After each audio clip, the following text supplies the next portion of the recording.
Good evening. This is Making the Case. I'm Yuri Tolda. We begin tonight in Louisville, Kentucky, where tears flowed as former Detective Brett Hankison took the stand today at his trial.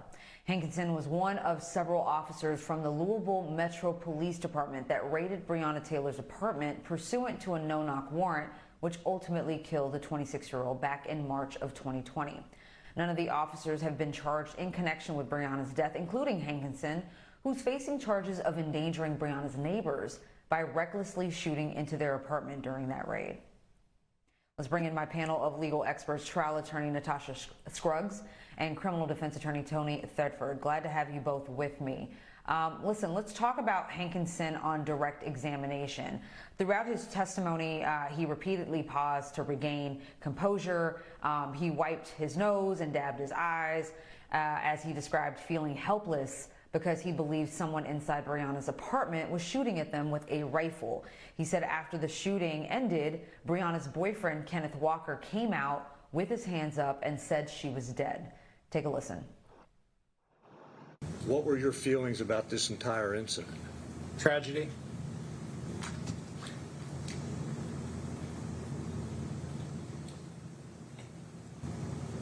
It's something that didn't have to happen. Tony, Hankison addressed Breonna's family, saying he didn't need, or she didn't need, that is, to die that night, which was met with an objection by the prosecution. We've seen more and more officers take the stand, and we see the emotion. Of course, some would question the sincerity of those emotions, but juries have always given cops the benefit of the doubt because they're doing a job that they believe most of us wouldn't do, that's dangerous. And he teared up and was contrite, apologizing to Breonna's family and the neighbors that he endangered. So will that help him with the jury?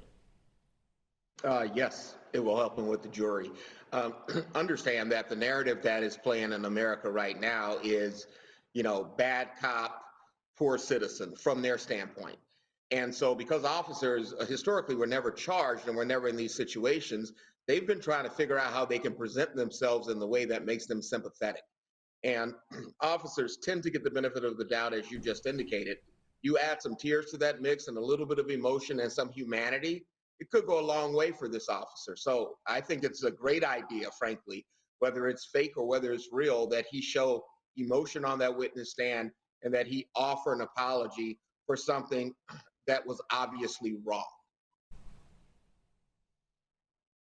Natasha, the prosecution made it clear in their opening statement that this trial wasn't about the death of Breonna Taylor. So they objected when Hankison expressed similar sentiments that Breonna shouldn't have died that night. What do you think they object, or why do you think they objected? And how will that play with jurors? Well, I think they objected because, like you said, this trial is not about Breonna Taylor. Breonna Taylor, unfortunately, was not ever given justice. No one was charged for her death as if it didn't matter. And so for him to evoke that type of emotion and direct it towards the jury was highly inappropriate. I think it was purposeful on his defense's behalf. And I don't believe that the tears are real. I believe that these officers were trained to not do that. Officers are on the stand every single day talking about all types of crimes, all types of murders that they've done themselves. I apologize about that. Oops. But they don't cry on the stand. They don't cry during interrogations. They're trained to not do that. So it's just really odd to me that that's something that I've seen in the recent trials against police officers. And Natasha, could this have been, I know you said that this was purposeful. Do you think it was purposeful in the fact that, the jury could find him guilty because someone's got to answer or be held accountable for Breonna's death, even though this isn't about her, and may actually not take the facts of the case and the law of the case and not apply that as they're supposed to and think about Breonna, because of course this case, you can't help but to think about Breonna Taylor, right?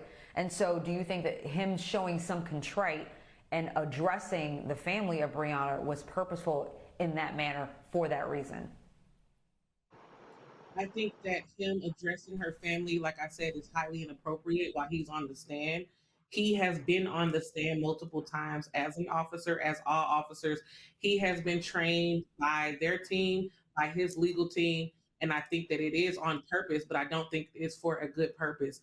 As far as the jury goes, I believe that the jury can understand that this trial is not about her, that this is about him shooting into the window into a slide door just wantonly, which meets the standard. And you don't have to have certain intention to do that. And he's just trying to get out of these counts that could possibly put him in jail for 15 years.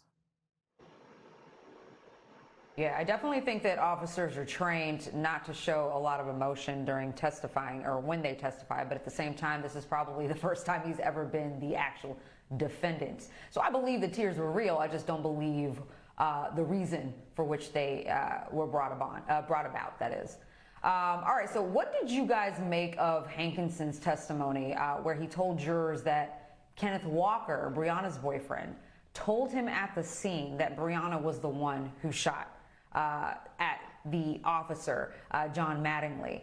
Remember that Walker now had told police that he was the one that actually shot the officer with his own gun. Tony, do you believe him, and why are we just now hearing about this? You know, it's irrelevant, frankly, whether or not that was actually said. A moment ago, we just talked about this trial was not about Breonna Taylor. That's why the prosecution objected when he gave his apology to the family. So, regarding this whole piece during his testimony about what Walker said to him, it seemed as though he was attempting to justify Breonna Taylor's death, and so therefore his actions then would be consistent with what he knew of what would have been a threat. Interestingly, though, he learned that information after he fired his gun indiscriminately 10 times and almost took the lives of those people living in the apartment next door, including a 5-year-old and a pregnant mom.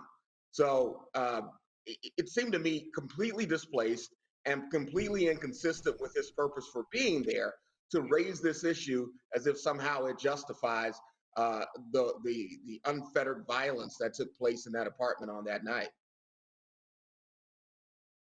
Natasha, same question to you. I was about to ask you whether, that sort of information even matters to the charges that he's facing, which is in relation to the neighbors that he placed in danger. So this whole bombshell, so to speak, of it was Breonna who shot this gun at one of the ex-officers and not Kenneth. Why does that even matter, especially after you've apologized to her family?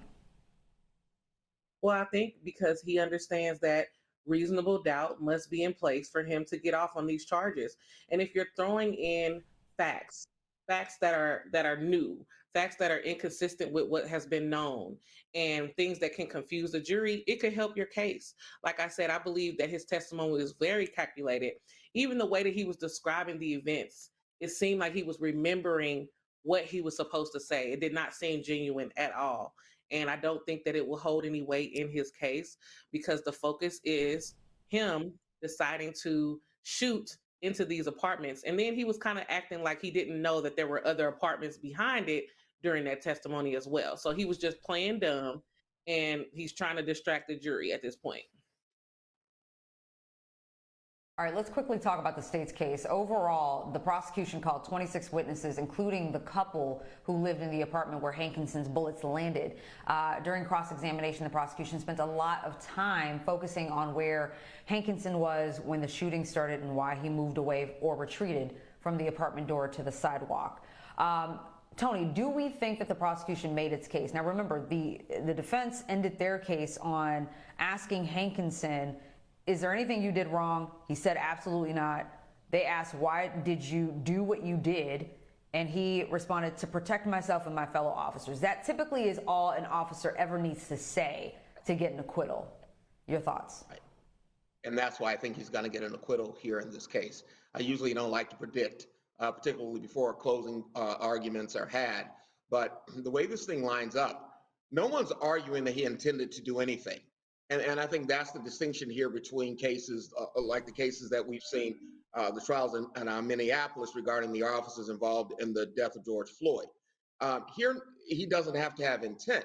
He just has to have acted recklessly at the time, essentially, to satisfy the government's burden.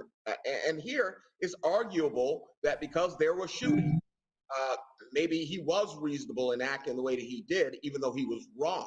So I think he has a good argument. Now, I think the flaw in that argument, frankly, is that he was shooting blind. And it's inarguable that he didn't know what was going on behind the curtains or the blinds through which he shot. So I think that if the government harps on that piece of it, I believe they have a shot at a guilty here. Natasha, your thoughts quickly. He did admit on the stand that a lot of mistakes were made on his part. So do you think that the prosecution has made their case? Yes, I actually think the prosecution did make their case. As he stated, intent is not needed. The only thing that's needed is to show that he was moving recklessly and wantonly endangering other people. He was wantonly endangering other people by shooting bullets, multiple bullets inside their apartment, and he's shooting in different areas. And like you said, he's doing it blindly. So to me, that is the definition of reckless. That is not intentional. That is not taking into account the safety of others, and that's what it means. It means that you're endangering others by your conduct. All right, attorneys Tony Thedford and Natasha Scruggs, thank you so very much for your time tonight. Appreciate your insight.